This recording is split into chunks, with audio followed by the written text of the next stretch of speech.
आज घर की लड़ाई अगर बाहर चली जाए तो वो विनाशकारी हो जाती है। इसलिए जीवन में याद रखना, भाई भाई होता है, अपना परिवार होता है, इसको चौराहे पे नहीं लाना चाहिए। अपने परिवार की बुराई कभी दूसरे व्यक्ति से भूल कर नहीं करना चाहिए। अगर कोई समस्या है तो बैठ करके बात कर लो, इससे समाज को तो खतरा है, आपके परिवार को खतरा बढ़ गया। प्यारे, इस दुनिया में जिसको आप सुना रहे हैं वो बड़े भाव से आपकी बात सुन रहा है, लेकिन जैसे ही उठ करके जाएंगे उसके हृदय में लड्डू फूटने लगे। बहुत परिवार की एकता की बात करते थे, आज लड़ रहे हैं, बड़ा आनंद आ रहा है, उसको वो मन उसका नाचने लगा, बर्बादी की ओर जा रहे हैं। बड़ी खुशी की बात है। इस दुनिया में सच्चा दोस्त मिलना, सच्चे सलाहकार मिलना और अच्छी सोच मिलना बहुत मुश्किल की बात है। इसलिए कभी भी अपने परिवार की बात बाहर मत करो। क्या हुआ कौरव पांडवों का? परिवार की बाहर बात गई, सारी दुनिया ने जाना, इतनी षड्यंत्र और प्रपंच रचे, आज समूचा कौरव नष्ट हो गया। एक सिंगल बचा दुर्योधन, रणभूमि में तड़प रहा है, मौत से जूझ रहा है, मौत सामने खड़ी है और द्रोण पुत्र कह रहा है, बताओ किसने मारा तुमको? तो वो कह रहा है, मुझे भीम ने मारा है। वाह, क्या बताओ मेरे दोस्त, मैं क्या करूं? उन्होंने कहा कि मेरे परिवार के जो 5 भाई हैं ना, चाचा के लड़के, उनका सर कलम करके ले आओ। अंत समय में भी मन नहीं सुधरा दुर्योधन का। दुर्योधन माने बुरा धन, बुराइयों का धन। अंत समय भी नहीं सुधरा वो, और परिणाम इसका अच्छा हुआ ही नहीं, आगे भी अच्छा नहीं होना। द्रोणाचार्य का पुत्र अश्वत्थामा ने कहा, दोस्त मैं अभी गया और आया, और भगवान जिसके रक्षक हों, जाको राखे साइया मार सके ना कोई, बाल न बांका कर सके जो जग बैरी हो, जो जग बैरी हो। सारा जगत बैरी हो जाए, दुश्मन हो जाए, अगर आपका कर्तव्य सही है, आप सद्मार्ग पर चलते हैं, भगवान के भरोसे रहते हैं, तो बाल का बांका नहीं होगा आपका।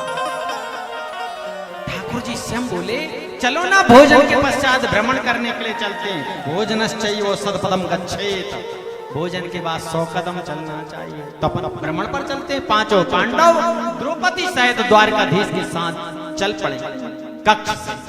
लेकिन जो 5 पांडवों के पुत्र थे वो चादर तान के सो रहे हैं। तो बात वही, जो जागत है सो पावत है, जो सोवत है सो खोवत है, सो रहे थे।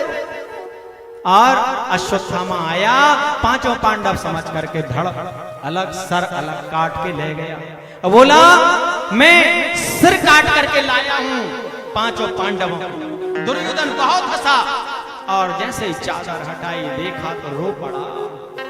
बोला, अब तो मेरी वंश परंपरा में कोई तर्पण करने वाला भी नहीं बचा, श्राद्ध करने वाला भी नहीं बचा। ये पांडव नहीं है, ये उनके पुत्र हैं बाल कृष्ण भगवान के।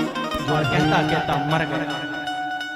सज्जनों, जब 5 पांडव वापस आए और वापस आकर के देखा कि मेरे पुत्रों के सर काट करके कोई ले गया है, धड़ लहू लुहान पड़े हैं, वो मां कैसी होगी जिस मां के युवा बेटे का कत्ल हुआ हो, दुर्दांत तरीके से 5 पुत्रों की हत्या की गई हो, पूरा कक्ष लहू लुहान भरा पड़ा हुआ है, चारों ओर खून के छींटे पड़े हैं।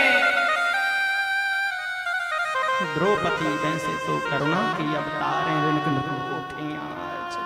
सीना फट गया द्रौपदी का। कन्हैया, ये क्या हो गया? मेरे 5 बेटों की हत्या किसने की है? तब तक कुछ लोगों ने, सैनिकों ने बताया कि कक्ष में हमने अश्वत्थामा को घुसते हुए देखा था। द्रोण, दुर्योधन समझ गए दुर्योधन की नीति रही होगी और दौड़ करके बाहर गए अर्जुन, तो झाड़ियों में से कुछ ऐसा लग रहा था कोई छिपा छिपाए नजारा देख रहा है। दौड़े दौड़े गए, उस झाड़ियों में से अश्वत्थामा निकला, दौड़ा। अर्जुन ने पकड़ लिया अश्वत्थामा को। आज भरी समाज में उसके बाल पकड़ करके जैसे पशु की बलि ली जाती है, ऐसे पशुवत पकड़ करके ऊंचे निवास, ऊंचे निवास निज कर तूती, ऊंचे निवास नीच कर तूती, देख न सकय पराई, देख न सकहीं पराई विभूति।